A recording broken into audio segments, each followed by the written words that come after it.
The movie opens with Vic Allen pedaling home after a vigorous ride through the woods. As he arrives, he disrobed at the door, stepping inside to find his wife, Melinda, waiting in silence without uttering a word.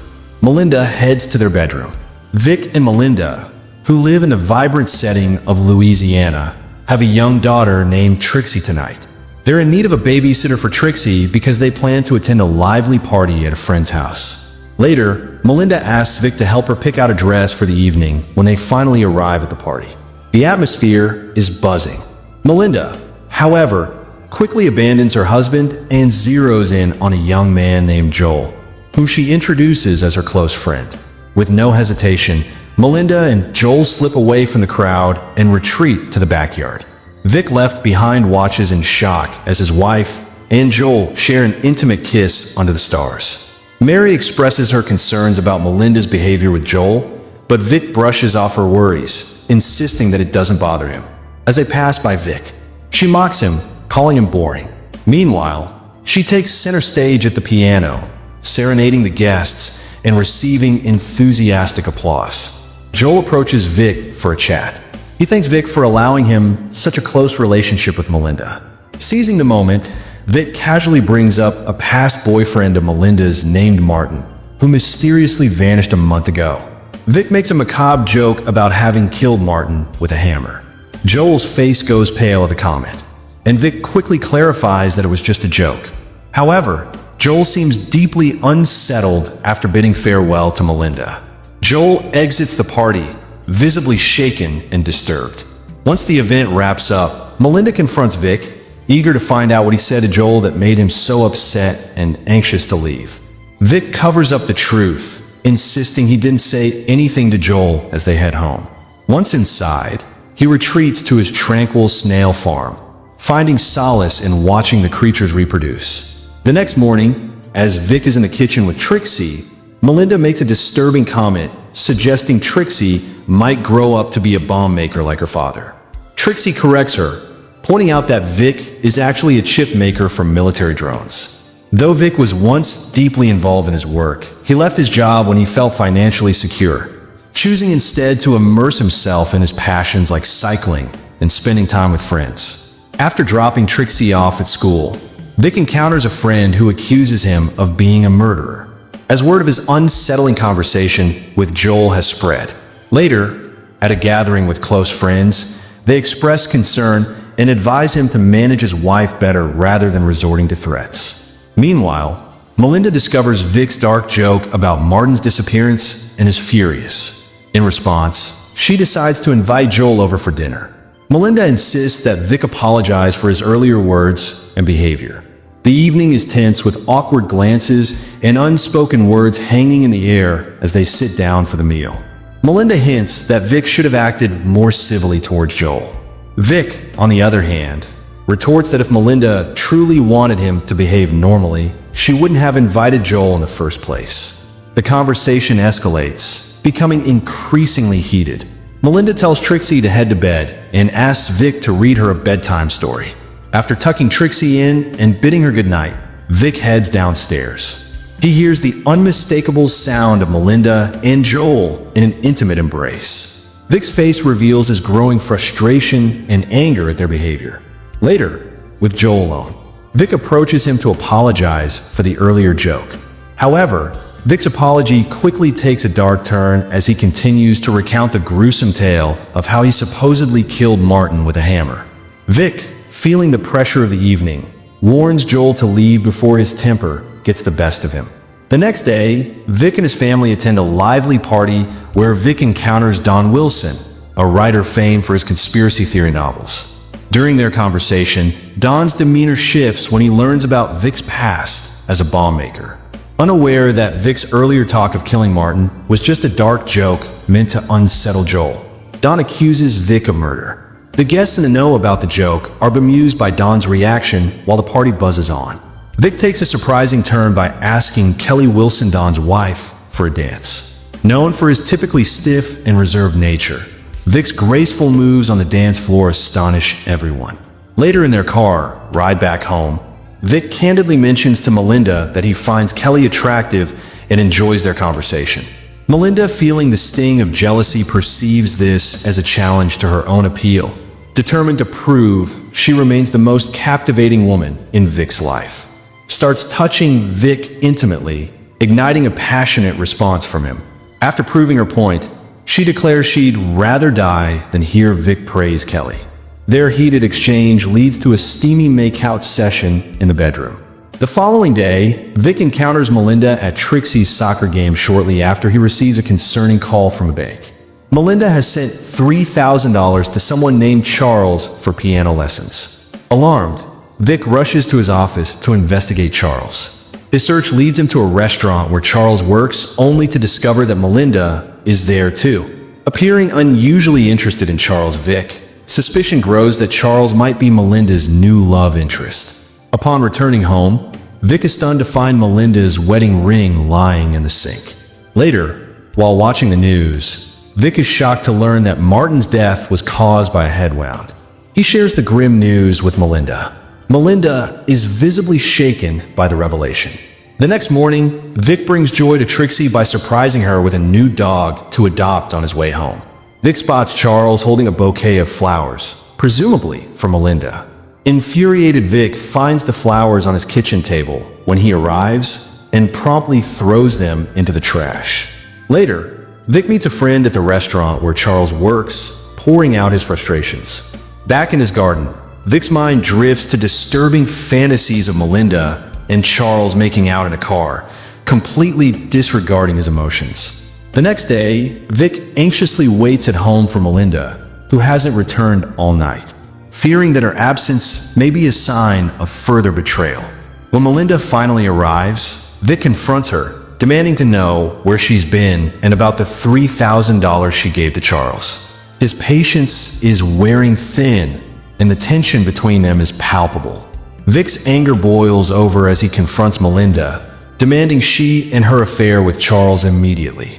Melinda seems to dismiss his words with a cold indifference. Later, Vic and Melinda attend a lively party where Charles is also a guest. Melinda, with a sense of pride, introduces Charles to the attendees and invites him to showcase his piano skills. Charles's performance electrifies the room, igniting excitement and dancing among the guests. Throughout the evening, Vic's frustration grows as he watches Melinda draw closer to Charles. Seeking Melinda, Vic asks a friend for her whereabouts and learns she's upstairs. When he arrives, he is met with a troubling sight.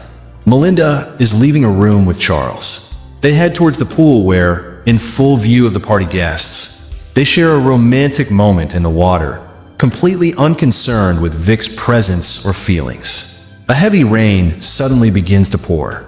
Only Vic and Charles remain in the water. In a sudden outburst of fury, Vic attacks and kills Charles, leaving the body floating in the pool. Vic then returns to the party, his demeanor eerily calm, as if nothing has happened. Later, Melinda begins to search for Charles throughout the house. Her search leads her back to the pool, where she lets out a horrified scream upon discovering Charles's unconscious body floating in the chaos. They pull Charles's body from the pool, but the scene turns tragic. The slippery floor causes Charles's body to slip, and his head strikes the edge of the pool, resulting in instant death. The arrival of the police sets off a flurry of activity as they start their investigation. Melinda is still in shock, accuses Vic of murdering Charles. However, others at the party dispute her claim. The police, after a thorough investigation, conclude that Charles's death was due to hitting his head on the poolside. However, Don Wilson, who remains suspicious, proposes an alternative theory that Charles might have died while still in the pool. The police find no substantial evidence to support foul play, and they ultimately rule Charles's death an accident.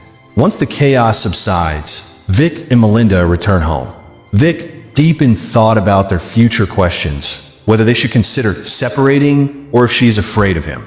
Melinda reassures him with a smile, saying she isn't afraid and doesn't want a divorce. She believes his actions were for her and insists there is no reason for them to part ways. A few days later, Vic resumes his daily routine, including his cycling sessions. However, he begins to notice a mysterious figure watching him from a distance. One day after dropping Trixie off at school, Vic steps outside and approaches Kelly. Kelly reveals to Vic that her husband, Don, has started to suspect him of Charles's death. Don is even planning to discuss his suspicions with Melinda.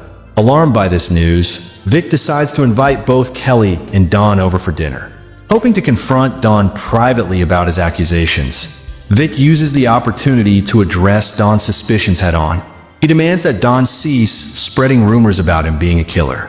Despite Vic's attempts to deflect, Don remains convinced of Vic's guilt, bringing up the earlier death of Martin as further evidence. Despite his fear, Don staunchly defends his theory. The next day, Vic already on edge, he notices a car seemingly following him and investigates the car. To his shock, he discovers a hidden camera inside, confirming his fears that someone is monitoring his every move. Vic's distrust deepens as he enters the restaurant and is taken aback to find Melinda sitting with a man. The man introduces himself as David, a psychologist planning to open a new practice in the city. Despite David's friendly demeanor and explanations, Vic suspects David might be a private investigator hired by Don and Melinda. Vic leaves the restaurant and heads straight to Don's house. He arrives with evidence of Melinda's payment to Don's account. Vic accuses Don of overstepping boundaries and meddling in his personal affairs. The confrontation leaves Kelly, who is also present, both embarrassed and furious with her husband for his actions. As Vic prepares to leave, he spots Melinda with her new boyfriend. This time, Melinda doesn't notice Vic, who decides to follow them discreetly, hoping to uncover the true nature of their relationship. That night, while bathing his daughter with a smile, Trixie casually mentions that she knows her father killed Charles. Shocked by her daughter's words, Vic tells Trixie to don't tell anyone about it. The next day, Vic invites Melinda's new friend to his house, only to realize that the man is Melinda's ex-boyfriend named Tony. Melinda's behavior was getting worse and worse, and she even dared to tell Vic that Tony was the first American guy she slept with. To make matters worse, they repeat their intimate act in front of Vic, showing no remorse or guilt. Some other day, Vic finds Tony walking on foot. Vic lies to Tony that Melinda is waiting for him at a house they are considering buying. Tony immediately believes him and joins Vic to go to the supposed location. However, Vic actually takes Tony to an empty woods near the river where he often cycles. He stops at the edge of a steep drop, and as Tony steps out of the car, Vic seizes the opportunity. He hurls a rock at Tony, striking him in the head. Vic then grabs a larger rock and throws it with deadly force, sending Tony tumbling into the ravine where he hits his head on a large boulder, killing him instantly. Vic drags Tony's lifeless body to the river, takes his wallet, and then ties a heavy rock to Tony's body before pushing it into the river to ensure it sinks with the evidence hidden. Vic returns home, masking his actions with an air of normalcy as he shares a toast with his daughter. The following day, Vic takes Melinda and Trixie on a picnic to the very spot where he committed the crime. To Melinda, surprise, he presents her with a thoughtful gift, an album of old photographs with a heartfelt message written on the last page, expressing his love and commitment. This gesture seems to slightly mend their strained relationship. However, while searching for Trixie along the river, Vic spots Tony's body resurfacing in the water. Panicked, he quickly ushers his family back to the car. In the chaos, Melinda realizes she's left her favorite scarf behind and insists on going back to retrieve it. Vic promises Melinda that he will retrieve her scarf later after he drops them home and heads back to the woods in a hurry to check on Tony's body. Meanwhile, Melinda, while exploring Vic's snail pet room, discovers Tony's wallet, leading her to believe that Vic may have killed Tony. As Vic struggles to properly conceal Tony's body by attempting to drown it, he finds that his efforts are in vain. Just then, Don arrives, having found Melinda's scarf near the river. Don, now deeply suspicious of Vic, approaches cautiously.